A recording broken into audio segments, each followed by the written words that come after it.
This film is about the making of Donald Trump, a la the mentorship of Roy Cohn. What aspect of the Donald Trump that we know today do you think Roy Cohn would be the most proud of? All of it. I think the way, Roy Cohn said, hate is a powerful weapon. I bring out the worst in my enemies. That's how I get them to destroy themselves. He said, always attack, deny everything, and never admit defeat. It's like his pupil is getting an A++. Well, I intend to acquire the Commodore, and I'm planning on making it the best and the finest building in the city, maybe the country, in the world. Judy, in the world, it's going to be the finest building in the world. It's going to be a spectacular hotel, absolutely spectacular, first class, and... That sounds very ambitious. Where do you get the drive? You're still so young, Donald. I got flair and I'm smart, so I think that's going to make me successful. But I also want to stay humble. Sorry, Judy. Listen, let's do the rest in person and bring a photographer, okay? We literally went from this is a movie that I would like Donald to watch to this is a movie that Donald doesn't want anyone to watch. I was shocked and surprised that all these things, all these sort of worst case scenarios happened.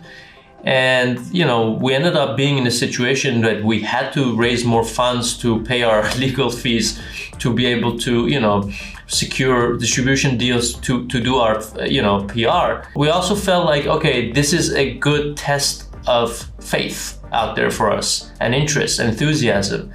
And, thankfully we crushed that. We went like 4 folds or something over, which is really more, and again, more than about money. It's about how many people are willing to, put that $20 or $50 or whatever. And that means a lot. That means that, okay, we actually, in this sort of David versus Goliath, fight, we have allies out there.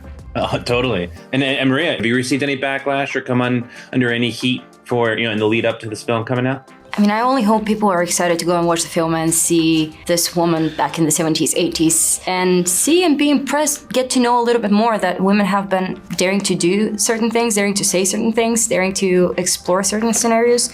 She's been way too much ahead of her time. So I think there should not be a lot of a backlash. I think they should be excited to experience a little bit of that time and that woman.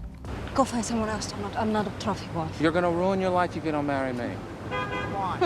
Jeremy, I think you've also said that the goal is to make work that touches the third rail, which I love that concept. What does that mean exactly to you, and does this film do that for you? Yeah, I think this film does. It just means like touching a nerve, touching like a central nerve.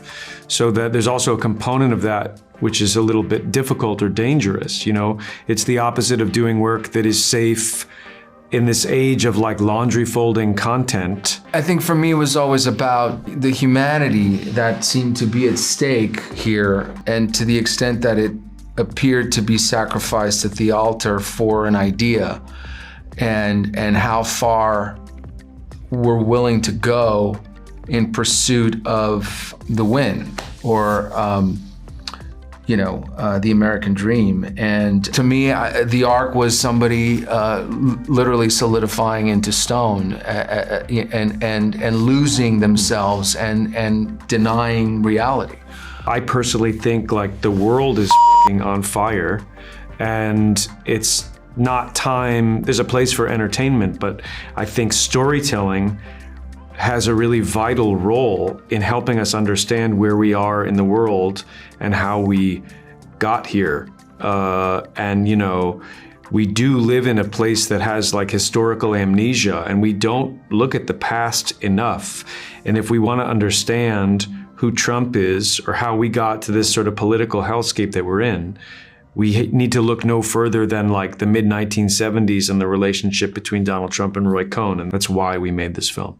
What if you lost your fortune today? Well, then maybe I'll run for president. I don't know. Okay, if you're indicted, you're invited.